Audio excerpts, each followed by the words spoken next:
সাফল্য কে না চান?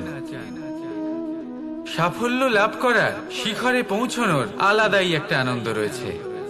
আর আপনজনদেরও কে না চান?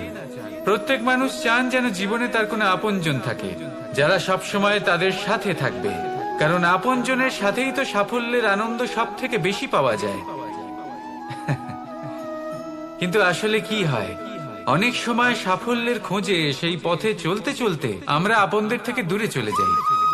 না চাইতেও দূরে চলে যেতে হয়, ওনাদের সাথে সময় কাটাতে পারি না। আর আমরা ভুলে যাই যে সাফল্যের আসল আনন্দ আপনজনদের সাথেই পাওয়া যায়।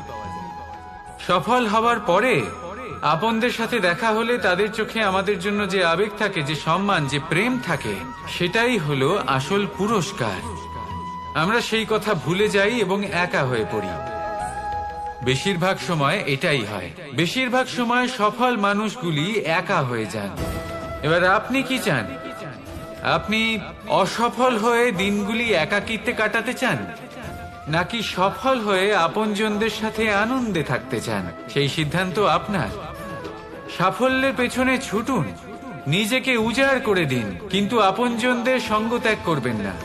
সেই আপনজন যারা আপনার সাফল্যের জন্য দায়ী, সেই আপনজন যিনি আপনার সাফল্যে আনন্দ পান, সুখ লাভ করেন, তাদের কখনো ত্যাগ করবেন না।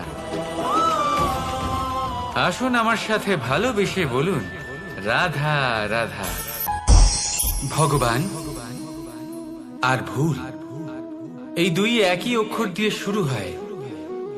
শুধু তাই নয়, এদের দুজনের রাশিও সমান।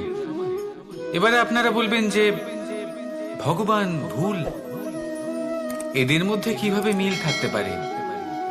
অনেক বড় মিল আছে।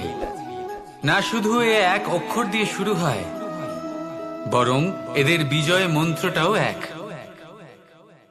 ভগবানকে মানুন, তাকে বিশ্বাস করুন, তাকে স্বীকার করুন।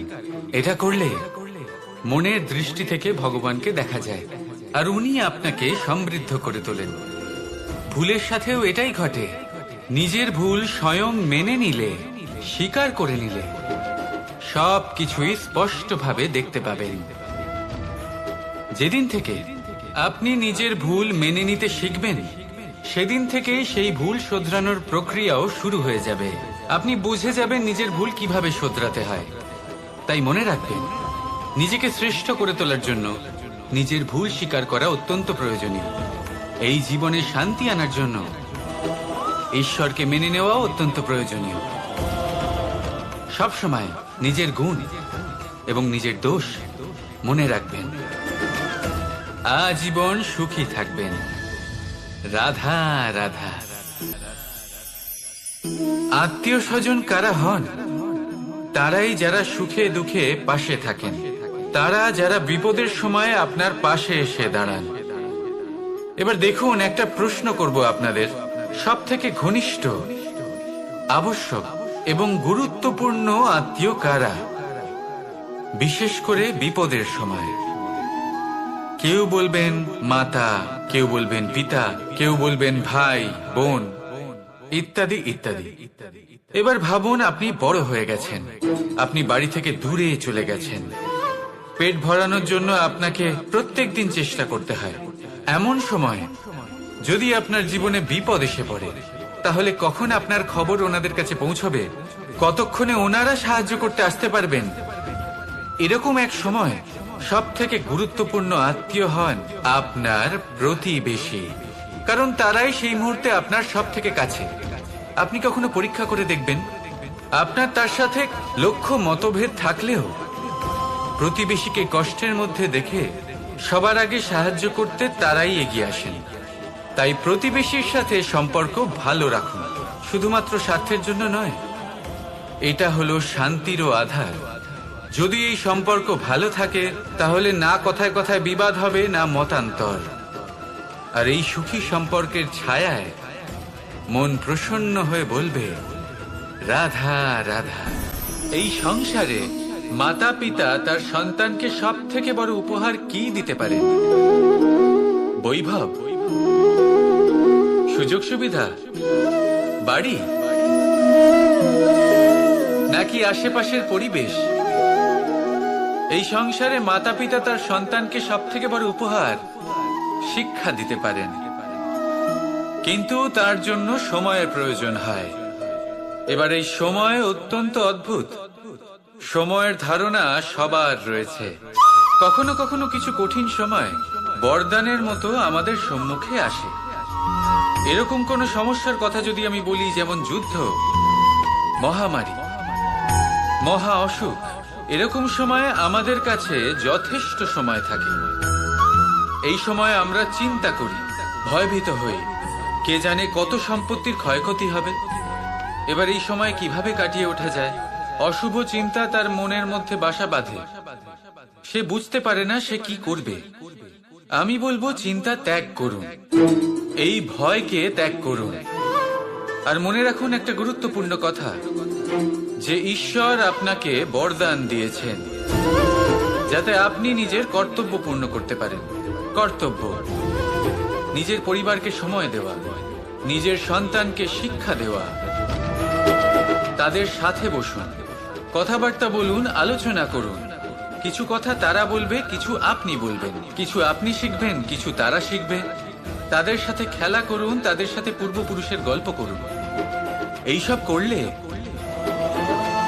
তাতে না শুধু তাদের ভবিষ্যৎ উজ্জ্বল হবে, বরং আপনিও সন্তুষ্টি পাবেন।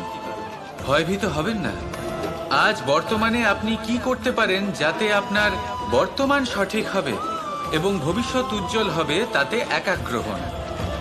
সব কিছু শুভ হবে। রাধা রাধা। কখনো ভেবে দেখেছেন মানুষকেই এই সংসারে সর্বশ্রেষ্ঠ প্রাণী কেন বলা হয়? অন্য কোনো প্রাণীকে কেন নয়? শুধু কি এই জন্যই আমরা চিন্তা করতে পারি, আমাদের কাছে তীক্ষ্ণ বুদ্ধি রয়েছে, কোনো কিছু আবিষ্কার করতে পারি, সেই কারণেই? তা তো অন্য কোনো প্রাণীর কাছেও থাকতে পারে। এমন কিছু পশুও রয়েছে যাদের কাছে তীক্ষ্ণ বুদ্ধি আছে। তাহলে মানুষ কেন? কারণ মানুষের কাছে এমন কিছু রয়েছে যা অন্য প্রাণীর কাছে নেই। মানবতা। মানবতা, যা সর্বপ্রথম এগিয়ে যেতে চাইলেও যদি পথে কেউ ধাক্কা খেয়ে পড়ে যায়, তাকে আগলে রাখতেও জানে। মনে রাখবেন, আপনার সব থেকে বড় পরিচয় আপনার নাম, আপনার সম্পত্তি বা আপনার ধর্মও নয়। আপনার সব থেকে বড় পরিচয় হলো আপনার মানবতা। তাহলে সময় এলে পরে নিজের মানবতার পরিচয় দিন। অন্য মানুষকে সাহায্য করুন, অন্য প্রাণীকে সাহায্য করুন। একা একা পথ চলা হলো পশুদের প্রবৃত্তি। মানুষ হলেন তিনি যিনি অন্যের জন্য প্রাণও দিতে পারেন। মানুষ হলেন তিনি যিনি অন্য মানুষের প্রাণ বাঁচান। সেই মানবতাকে জাগিয়ে তুলুন আর এই জীবন বাঁচতে শুরু করুন। আর হ্যাঁ, আমার সাথে ভালোবেসে বলুন, রাধা রাধা। কর্ম, কর্ম সর্বদাই শান্ত মনে করুন। ভিতের সেই ইটের মতো করুন যে শান্তভাবে 7 হাত গভীরে অবস্থান করে। সবার চোখ যায় শিখরের সেই পতাকার দিকে, কিন্তু শিখরে থাকা সেই পতাকা প্রতীক হলো ভিতের মধ্যে থাকা সেই ইটের শক্তির, যে শান্ত মনে নিজের কাজ করে গেছে। তাই এইভাবেই নিজের কর্ম করুন শান্ত মনে, সন্তোষ ভাব নিয়ে। কলরব যা করার তা আপনার সাফল্যকে করতে দিন, কারণ যখন সাফল্যের এই জয় জয়কার চারিদিকে ছড়িয়ে পড়ে, তখন কর্মের এই মৌনতা আরো শক্তিশালী হয়ে ওঠে। তাহলে আসুন আমার সাথে ভালোবেসে বলুন, রাধা রাধা। পরীক্ষা এমন একটা শব্দ যেটা শুনে সংসারের বেশিরভাগ মানুষই ভয়ভীত হয়ে পড়েন। কারণটা কি?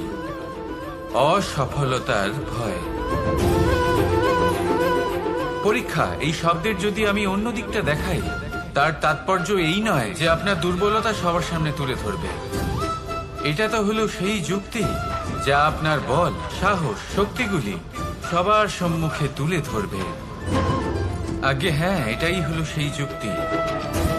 আপনি নিজেই কখনো দেখবেন, পরীক্ষার সময় আপনার অন্তরের অনেক গুণ বাইরে বেরিয়ে আসে।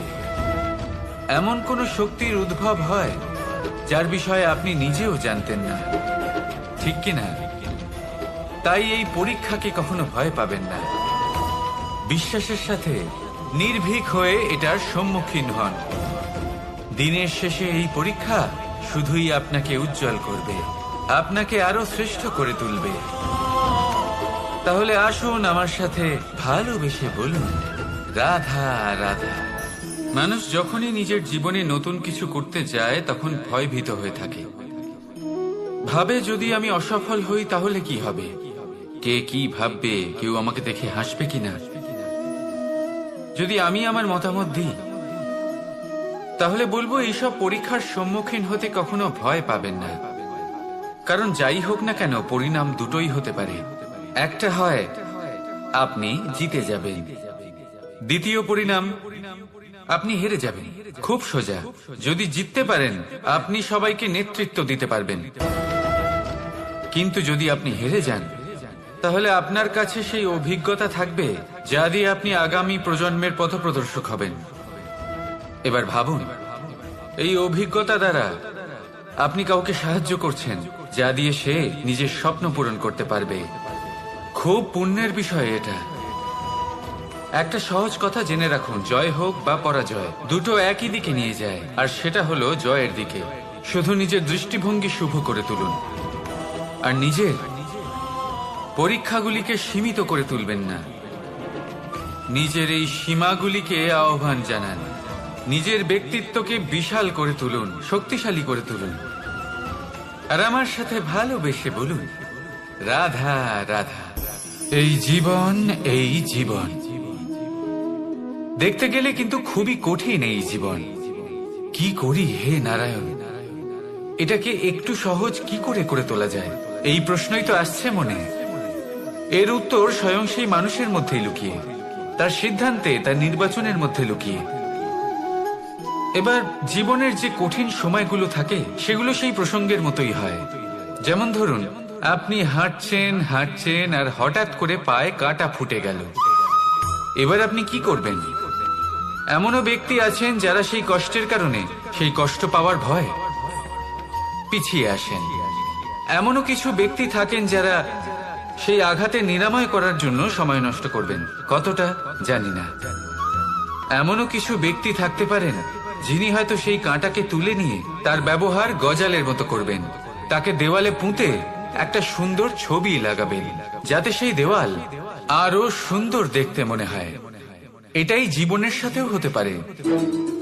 এবার দেখুন, জীবন হলো কঠিন নাকি অত্যন্ত কঠিন সেটা গুরুত্বপূর্ণ নয়, সেটাকে সরল করার জন্য আপনি কি করছেন সেটা গুরুত্বপূর্ণ। জেনে রাখুন, আমরা সবাই মরণশীল, আমাদের সবার মৃত্যু হবে, প্রত্যেককেই এক না একদিন অবশ্যই মরতে হবে, ভরে উঠবে।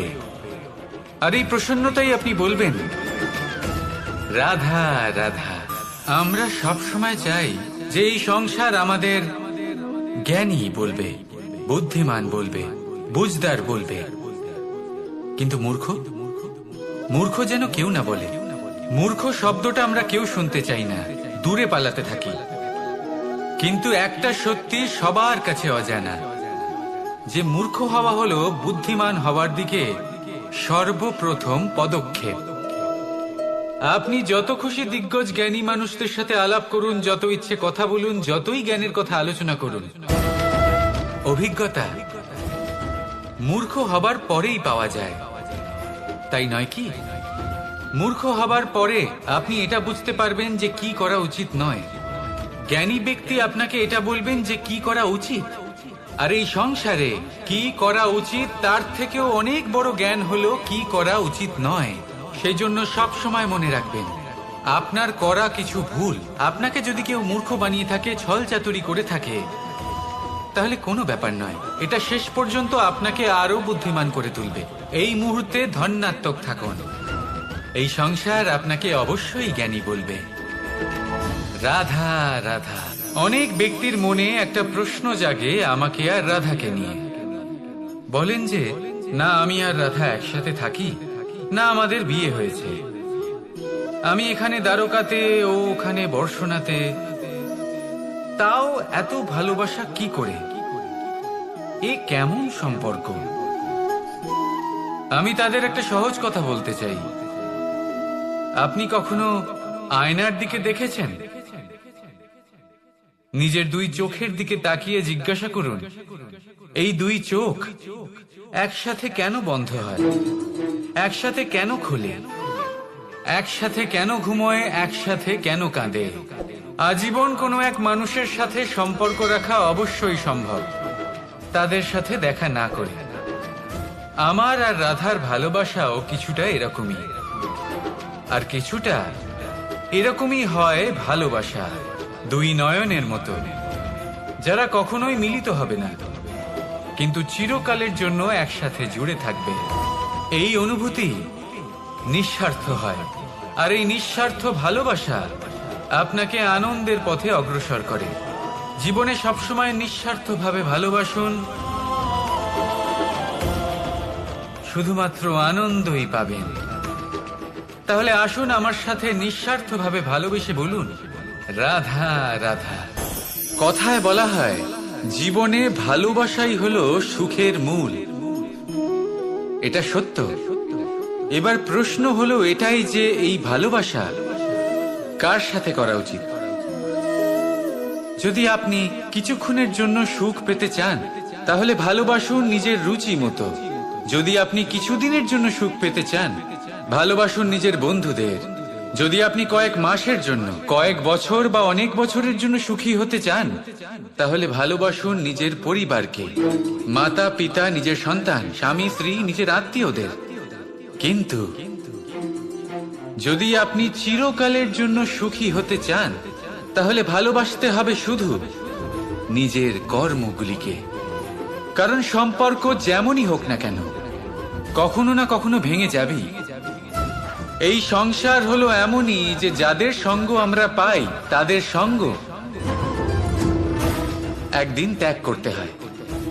শুধু কর্মই হলো এমন এক সঙ্গ যা কখনো আপনাকে ত্যাগ করবে না।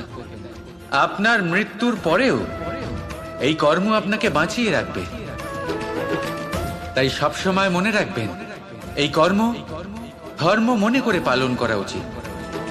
জীবনের শেষ মুহূর্ত পর্যন্ত কর্মকে ভালোবাসুন, জীবনের শেষ মুহূর্ত পর্যন্ত সুখে থাকবেন। আর আমি তো সবসময় বলি, শুধু কর্ম করতে থাকো, ফলের চিন্তা করো না। তাহলে আসুন আর আমার সাথে ভালোবেসে বলুন, রাধা রাধা। বাজ পাখিকে পক্ষীরাজ বলা হয়। বাজের আয়ু হলো মোটামুটি 70 বছর। এবার 40 বছর হতে হতেই ওদের পালক লম্বা এবং ভঙ্গুর হয়ে যেতে থাকে, ঠোঁট বেঁকে যায়, ডানা ভারী হয়ে যায়, অর্থাৎ আগের মতো উড়তে পারে না, সেই শক্তি থাকে না। এবার সেই বাজ কি করবে? বাজ সব থেকে কঠিন নির্বাচন করে, নির্বাচন নিজের পুনর্স্থাপনার। সর্বপ্রথম একটা বিশাল পর্বতে যায়, একান্তে নিজের এক বাসস্থান তৈরি করে, আর তারপরে পাথরের সাথে নিজের ঠোঁট বারবার আঘাত করতে করতে সেই ঠোঁট ভেঙে ফেলে। তারপরে সে অপেক্ষা করে সেই ঠোঁট পুনর্নির্মাণ হওয়ার। তারপর সেটাই করে নিজের পালকের সাথে।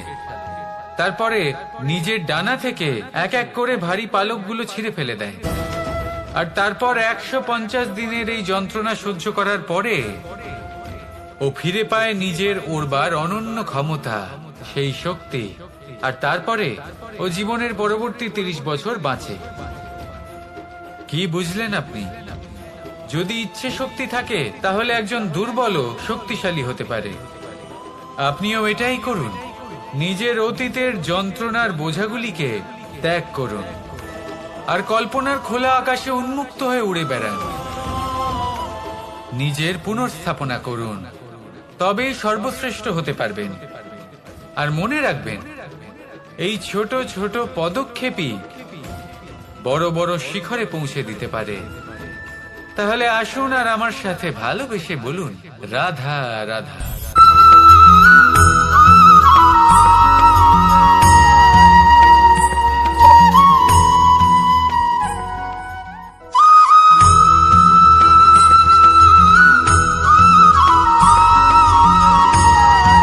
কর্ম এবং ফল। মানুষের স্বভাব হলো এটাই যে তিনি নিজের প্রত্যেক পরিশ্রমের প্রতিফল প্রার্থনা করেন। বেশিরভাগ সময় এই ফলাফলের চিন্তা করতে করতে, কল্পনা করতে করতে উনি কর্ম করতে থাকেন যে আমি এই কাজটা করলে এই ফল পাবো। সেই সব কল্পনা করতে থাকেন যা না তার হাতে আছে, না আছে অধিকার, আর না আছে নিয়ন্ত্রণ। উনি শুধু নিজের কর্ম করতে পারেন। উনি কি ফল পাবেন তা তার হাতে কখনোই নেই। তাই আপনিও শুধুমাত্র কর্ম করতে থাকুন, ফলের চিন্তা করবেন না। মনে রাখবেন, শিকড় এবং শাখা যেভাবে একে অপরের সাথে জড়িয়ে, সেইভাবেই একে অপরের সাথে জড়িয়ে কর্ম এবং ফল। যেরকম কর্ম আপনি করবেন সেরকম ফল আপনি অবশ্যই পাবেন। তাই এই ফলের আশায় কর্মের সময় কখনোই নষ্ট করবেন না, কারণ যে ব্যক্তি সময় নষ্ট করেন, সময় সেই ব্যক্তিকে অবশ্যই নষ্ট করে দেয়। কর্ম করুন নিঃস্বার্থভাবে, ফলের চিন্তা করবেন না, আর আমার সাথে ভালোবেসে বলুন রাধা রাধা। কর্ম এবং ফল। দেখতে গেলে এই সমস্ত ব্রহ্মাণ্ড এই দুইয়ের মাঝেই স্থির হয়ে আছে। মানুষজন কর্ম করেন ভালো ফল লাভের আশায়, আর ভালো ফল লাভের আশায় উনি এটাই ভুলে যান যে উনি যে কর্ম করছেন তা কি করছেন। আমি বলেছিলাম কর্ম করুন ফলের চিন্তা না করে, কিন্তু কি কর্ম করছেন সেই বিষয়ে ভাবাটাও অত্যন্ত আবশ্যক। নয়তো অনেক সময় আমরা এমন কর্ম করে ফেলি যা না চাইতেও বিষে পরিণত হয়, যা হয়েছে দুঃশাসনের সাথে, দুর্যোধনের সাথে, গুরু দ্রোণের সাথে। একজনের মানসিকতা উচিত ছিল না, একজনের বিবেক উচিত ছিল না, আরেকজন যে পক্ষ নির্বাচন করেছিলেন সেই পক্ষ উচিত ছিল না। আর যা কিছু ওনাদের সাথে হলো, আপনার, আমার, আমাদের সকলের সাথে তা হতে পারে। আমি বলেছিলাম কর্ম করুন, ফলের চিন্তা করবেন না, কিন্তু এই কর্মের বিষয়ে বিচার করে দেখাটাও ততটাই আবশ্যক। দেখুন, কর্ম করার উচিত প্রক্রিয়া ফলের চিন্তা না করা, কিন্তু যদি আপনার কর্ম শুভ হয় তাহলে তার ফলও নিয়তি আপনাকেই দেবে। সর্বদা কর্ম করার সময় এটা ভাবুন যে আপনার এই কর্ম এই সংসারকে, এই সমাজকে, আপনার পরিবারকে, আপনার আশেপাশের মানুষজনকে কোন দিশায় নিয়ে যাবে। যদি এটা সবার জন্য মঙ্গলময় হয় তাহলে কর্ম করতে থাকুন। আর হ্যাঁ, নিশ্চিত রূপে ফলের চিন্তা করবেন না। আসুন আমার সাথে ভালোবেসে বলুন রাধা রাধা। বটবৃক্ষের বীজ সর্ষের দানার থেকেও ছোট হয়, কিন্তু যখন তা নিজের রূপ ধারণ করে তখন তা বিশাল বৃক্ষের আকার ধারণ করে, যা সহস্র বছর ধরে বেঁচে থাকে, ছায়া প্রদান করে, পাখিদের আশ্রয় প্রদান করে, আর দেয় পথচারীদের বিশ্রাম করার স্থান। কেন? কারণ সেই ছোট বীজ তা মাটির ভেতরে গিয়ে নিজের খোলস ত্যাগ করে। অন্ধকারে থাকে সে, যতই আলো আসুক না কেন, যতই বর্ষা আসুক না কেন, সব সহ্য করে। আর তারপরে একটা চারা গাছ অঙ্কুরিত হয়, তারপর ধীর গতিতে একটা বিশাল বৃক্ষতে পরিণত হয়। দেখুন, জীবনে কঠিন সময় আসে, এই জন্য নয় যে আপনি হার মেনে নেবেন, এই জন্য আসে যাতে আপনি ভবিষ্যৎ নির্মাণের জন্য নিজেকে তৈরি করতে পারেন। যদি কঠিন সময়ে আপনি ওই বীজের মতো দৃঢ় হয়ে থাকতে পারেন, তাহলে আপনিও একদিন সেই বিশাল বৃক্ষের মতো নিজের অস্তিত্ব গড়ে তুলতে পারবেন, যা সহস্র বছর পর্যন্ত মনে রাখা হবে। আসুন আমার সাথে ভালোবেসে বলুন রাধা রাধা। এই ব্রহ্মাণ্ড কত বৃহৎ, তাই না? যার সম্মুখে এই পৃথিবীকেও একটা বিন্দুর মতো মনে হয়। আর এই পৃথিবীতে আমরা কে হই, আমাদের আকার কিরকম, আমাদের অস্তিত্বই বা কি? যখন আমরা এভাবে ভাবি তখন মনে হয় আমরা কিছুই নই। তা আমরা যখন কিছুই নই, তাহলে আমরা এত চিন্তা করি কেন? কি ভেবে ভয় পাই? কাকেই বা এত ভয় পাই? কে আমাদের মারতে পারে আর কেই বা আমাদের জন্ম দেবে? আত্মার আসলে না কখনো জন্ম হয় আর না কখনো মৃত্যু। আত্মা শুধুই শরীর বদল করে। আপনি, আমি, আমরা সকলে এই শরীর নয়, আমরা হলাম আত্মা, যা হলো পরম আত্মার পরম অঙ্গ। সেই জন্য মনে রাখবেন, বাইরের কোথাও দেখবেন না, নিজের অন্তরের গভীরে গিয়ে দেখুন, আত্মাকে উপলব্ধি করতে শিখুন। ক্লেশ, ভয়, চিন্তা, এই সব কিছুর থেকে নিজেকে দূরে রাখুন, তাহলেই উপলব্ধি করতে পারবেন পরমাত্মাকে। তাহলে আসুন আমার সাথে ভালোবেসে বলুন, রাধা রাধা। পরিবর্তন এই সংসারের শাশ্বত নিয়ম। কোন রাজা নেই যিনি চিরকাল রাজা থাকেন, কোন ধনী ব্যক্তি নেই যিনি চিরকাল ধনী থাকবেন। এই সংসারে সূর্যের স্থান নেওয়ার জন্য চন্দ্রিমার আগমন ঘটে। কোন স্থান যাকে পতিত বলা হয়েছিল সেখানে মহল তৈরি হয়েছে। কোন স্থান যাকে আজ মলিন বলা হয়েছে কাল সেখানে মন্দিরও স্থাপন হতে পারে। কোন ঋতু চিরকালের জন্য থাকে না, কখনো সময় চিরকাল একরকম থাকে না। আজ যা আপনার কাছে রয়েছে কাল অন্য কারোর ছিল, আজ যে আপনার কাছে রয়েছে কাল তা অন্য কারোর কাছে চলে যাবে। আপনার সাথে কিছু থাকলে তা হলো আপনার কর্ম, কিন্তু সেই কর্মের পরিণামও আপনার নয়। আপনি শুধু কর্ম করুন, বাকি সবকিছুই পরিবর্তনশীল। কিন্তু সেই পরিবর্তনকে দেখে ভয় পাওয়ার প্রয়োজন নেই, তাকে স্বাগত জানান। যদি আপনি হাসি মুখে সেই পরিবর্তনকে স্বাগত জানান, তাহলে এই পরিবর্তনও হাসি মুখে আপনার সাথে থাকবে। আসুন আমার সাথে ভালোবেসে বলুন, রাধা রাধা। সঞ্চয়। মানুষের যখন থেকে বোধ বুদ্ধি হয় সঞ্চয় করতে আরম্ভ করে দেন। সঞ্চয় করতে থাকেন ভোজনের, সঞ্চয় অর্থের, সঞ্চয় শক্তির। নিজের জন্য করেন, নিজের পরিবারের জন্য করেন, নিজের স্ত্রীর জন্য করেন, সন্তানের জন্য করেন, সন্তানের সন্তানের জন্য সঞ্চয় করেন। সঞ্চয় করার জন্য ওনার কাছে অনেক কারণ রয়েছে, কারণ উনি এটা ভাবেন যে এই সঞ্চিত শক্তির জন্য কেউ ওনার কোনো ক্ষতি করতে পারবে না। মানুষ ভুলে যান একটা গুরুত্বপূর্ণ কথা, এই সত্য, উনি এই সংসারে খালি হাতেই এসেছিলেন, আর এখান থেকে ওনাকে খালি হাতেই যেতে হবে। যা এখানকার তা এখানেই থেকে যাবে। আর যদি কিছু ওনার সাথে যায় তা হলো ওনার কর্ম, আর কিচ্ছু নয়।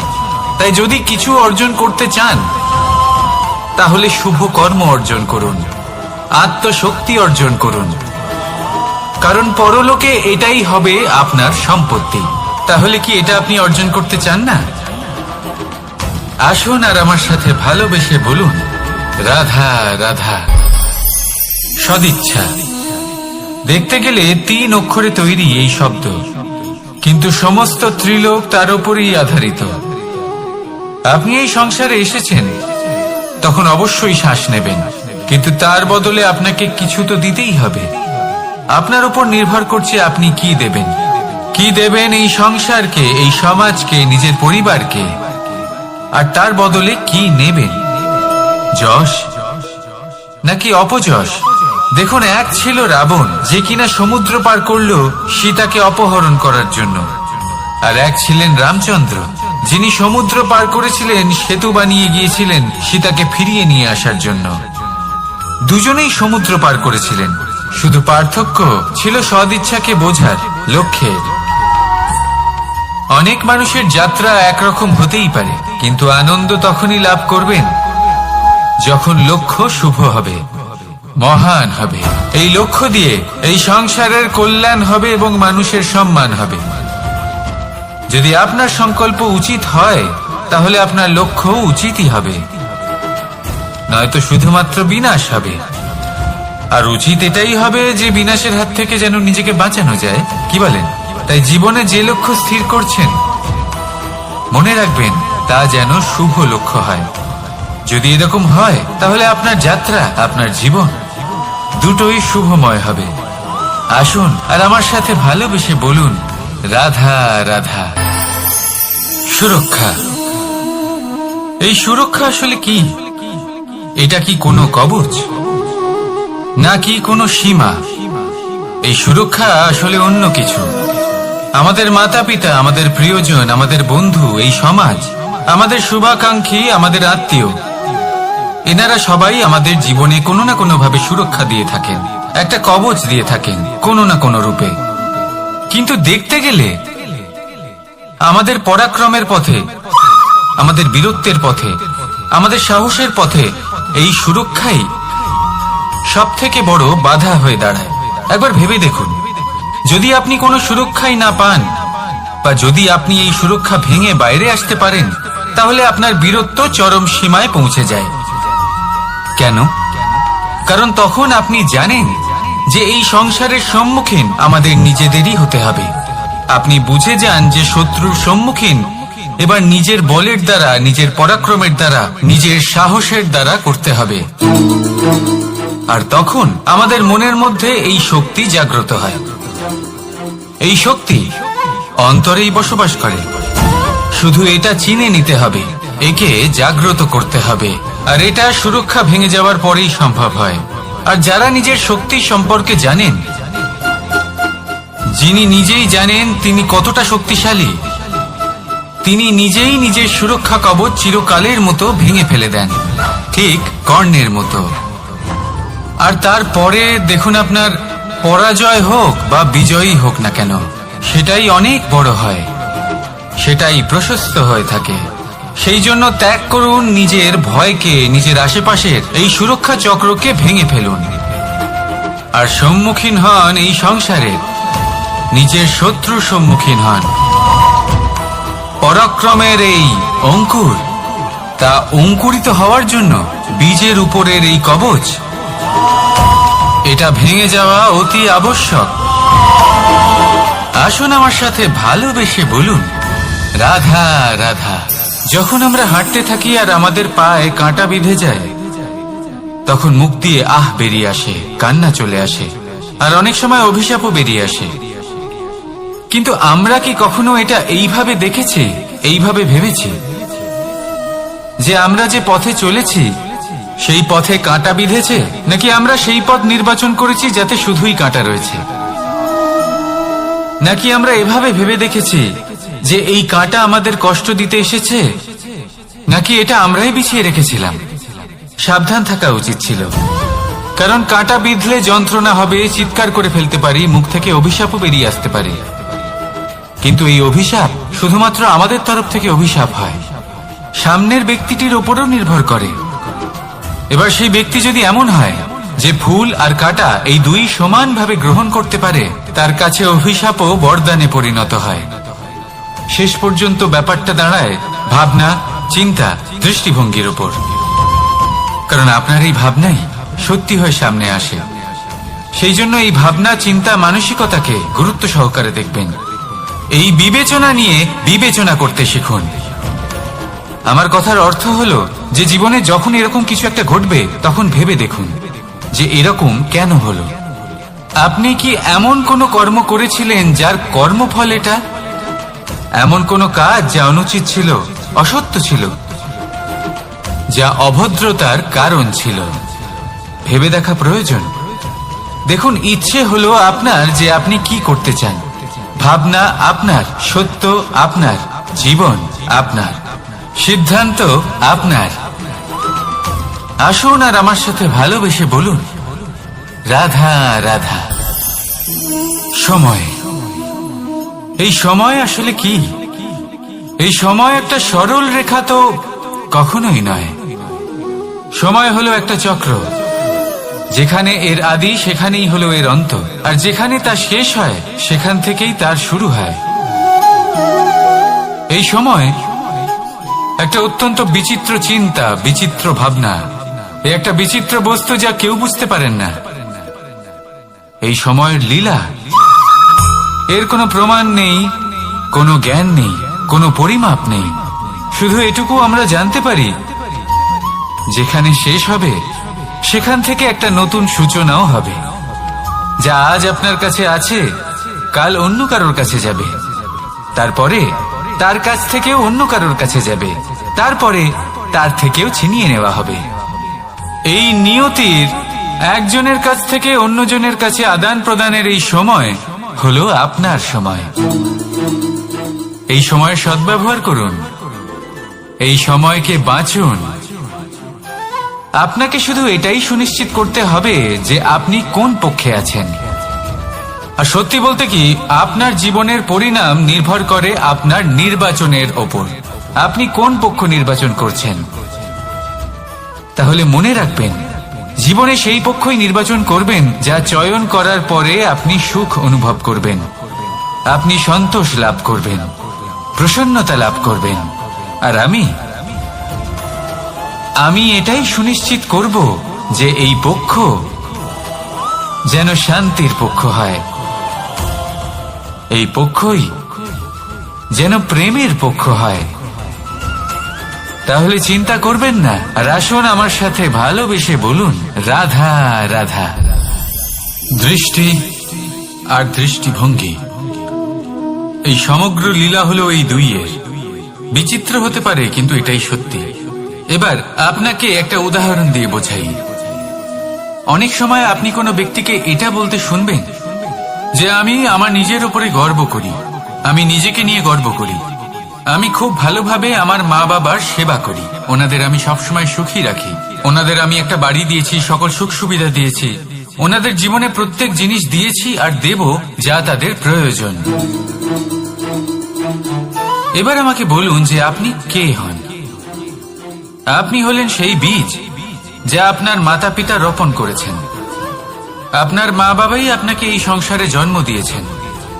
এবার এইসব কথার কি তাৎপর্য? এই হলো সেই ব্যক্তির দৃষ্টিভঙ্গি। এবার দেখা যাক এই প্রকৃতি আমাদের কি শেখায়। কখনো কোনো গাছকে দেখবেন, যখন সেই গাছে ফল আসে, সে মালিকে এটা বলে না যে দেখো আমি তোমাকে ফল খেতে দিচ্ছি। সেই বৃক্ষ এটা বলে না যে দেখো আমি তোমায় আহার করতে দিচ্ছি, কারণ ও জানে যে এটা হলো সেই মালির পরিশ্রম, এটা হলো তারই কর্মের ফল, আর এটা তারই পাওয়া উচিত। সে বলে যে তোমার জিনিস তোমাকেই অর্পণ করলাম, এ আমার জিনিস নয়। ও জানে সেই মালির গুরুত্ব আসলে কি। এটা হলো তার দৃষ্টিভঙ্গি। সেই জন্য আপনি জীবনে কোন ব্যক্তির মধ্যে, কোন পশু পাখির মধ্যে, কোন প্রাণীর মধ্যে, কোন পরিস্থিতিতে, কোন আবেগের মুহূর্তে কি দেখতে পাচ্ছেন, সেটা আপনার দৃষ্টিভঙ্গির উপরে নির্ভর করছে। তাই নিজের মনে ধনাত্মক ভাব জাগ্রত করুন, শুভ চিন্তা নিয়ে আসুন। এই ভাবনাই সত্য হয়ে সামনে আসবে। এই দৃষ্টিভঙ্গি এমন হয়ে যাবে যে আপনার জীবনে সবকিছুই শুভ হবে। তাহলে আসুন আর আমার সাথে ভালোবেসে বলুন, রাধা রাধা। প্রতিশোধ অথবা কাউকে দুঃখ দেওয়ার ভাবনা, যদি এটা আপনার মনে থাকে, তাহলে আপনি নিজের মনেই যন্ত্রণার একটা বিশাল বৃক্ষ রোপণ করছেন, এটা মনে রাখবেন। কারণ কাউকে দুঃখ দেবার এই ভাবনা, এটা হলো সেই বীজ যা আপনার মনেই পতিত হবে, আপনার মনেই অঙ্কুরিত হবে, আর আপনার মনেই একটা বিশাল বৃক্ষরূপে বেড়ে উঠবে। জীবন আপনার, কর্ম আপনার, কাউকে দুঃখ দেবার ভাবনা আপনার ছিল, এই বৃক্ষ হলো আপনার, তাই এর ফলও আপনিই পাবেন, যা গ্রহণও আপনাকেই করতে হবে। মনে রাখবেন, যে মানুষ এটা ভাবে যে আমি ওকে দুঃখ দেব, ওকে কষ্ট দিতে চাই আমি, সেই মানুষই দুঃখ আর কষ্ট পেয়ে থাকে। যদি সেই জায়গায় আপনি এটা ভাবেন যে আমি কাউকে সুখী করে তুলতে চাই, কাউকে সুখ প্রদান করতে চাই, তাহলে তারও বীজ আপনার মনেই রোপণ হবে, বৃক্ষে পরিণত হবে, যার ফলও আপনিই পাবেন। এখানে বিষয়টা হলো শুধু মানসিকতার চিন্তা, যা সত্য হয়ে আপনার সামনে আসে। তাহলে এই মানসিকতা শুভ করুন, সবার জন্য মঙ্গল কামনা করুন। অন্যের মনে আপনার জন্য ভালো চিন্তা থাকুক বা না থাকুক, আপনি সবার জন্য শুভ চিন্তা করে কর্ম করতে থাকুন, তাহলে আপনার সাথেও ভালোই হবে। তাহলে আসুন আর আমার সাথে ভালোবেসে বলুন, রাধা রাধা। সুখ আর অভিজ্ঞতা, এই দুই জীবনে একসাথে কখনোই আসে না। মনে রাখবেন, যেখানে সুখ থাকে সেখানে অভিজ্ঞতা থাকে না। আর যখন এই সুখ আমাদের জীবন থেকে দূরে চলে যায়, তখন আমাদের জীবনে আসে এই অভিজ্ঞতা। পরমাত্মা, প্রকৃতি, নিয়তি, এই অভিজ্ঞতাকে আমাদের জীবনে পাঠান, যাতে আমরা একটা অত্যন্ত গুরুত্বপূর্ণ শিক্ষা, একটা জ্ঞান প্রাপ্ত করতে পারি। এই অভিজ্ঞতা আমাদের শেখায় যে অতীতে এমন কি হয়েছিল যা আমাদের করা উচিত হয়নি। আমাদের শেখায় ভবিষ্যতে এমন কি আছে যা আমাদের করা উচিত আর কি করা উচিত নয়। দেখতে গেলে এই অভিজ্ঞতা আমাদের সেই শিক্ষা দেয় যার জন্য আমরা সুখের দিকে উচিতভাবে অগ্রসর হতে পারি। সেই জন্য জীবনে যখনই দুঃখ আসবে, দুঃখের এই সময় আসবে, তখন হতাশ হবেন না। বোঝার চেষ্টা করুন এই পরিস্থিতি কেন এসেছে, কি শিক্ষা দিতে এসেছে। যদি আপনি সেই জ্ঞান লাভ করেন, সুখের পথে অগ্রসর হন, তাও উচিত রূপে, তাহলে এই অভিজ্ঞতার উদ্দেশ্য পূরণ হয়ে যায়। তাহলে আসুন আর আমার সাথে ভালোবেসে বলুন, রাধা রাধা। জীবনে শিখরে পৌঁছানোর জন্য মানুষের কি প্রয়োজন হয়ে থাকে? সিঁড়ির। কিন্তু তাও প্রত্যেক মানুষ, প্রত্যেক ব্যক্তি শিখরে পৌঁছতে পারেন না। এর কারণ কি? কারণ একটা হতে পারে যে মানুষ কল্পনা করতে থাকেন কিন্তু সিঁড়ি খুঁজে পান না। কিছু মানুষ খুঁজে নেন কিন্তু তা পেয়ে এতটাই প্রসন্ন হয়ে যান যে তারপর আর কোনো কর্মই করেন না। খুব সোজা ব্যাপার। অনেক মানুষ সিঁড়ি খুঁজে পান না, আর যদি পেয়েও যান তাও যতক্ষণ না তাতে চড়ছেন সেই শিখরে পৌঁছবেন কি করে? যতক্ষণ না আপনি পরিশ্রম করছেন, যতক্ষণ না সেই সিঁড়িতে আপনি চড়ছেন, যতক্ষণ না ক্লান্ত হচ্ছেন, আপনার পায়ে হাঁটুতে ব্যথা না হচ্ছে, ততক্ষণ এই শিখরে পৌঁছানোর সৌভাগ্য লাভ করতে পারবেন না। তাহলে কল্পনার সাথে কর্ম করুন, পরিকল্পনার সাথে পরিশ্রম করুন, সবকিছু পাবেন। আসুন আমার সাথে ভালোবেসে বলুন, রাধা রাধা।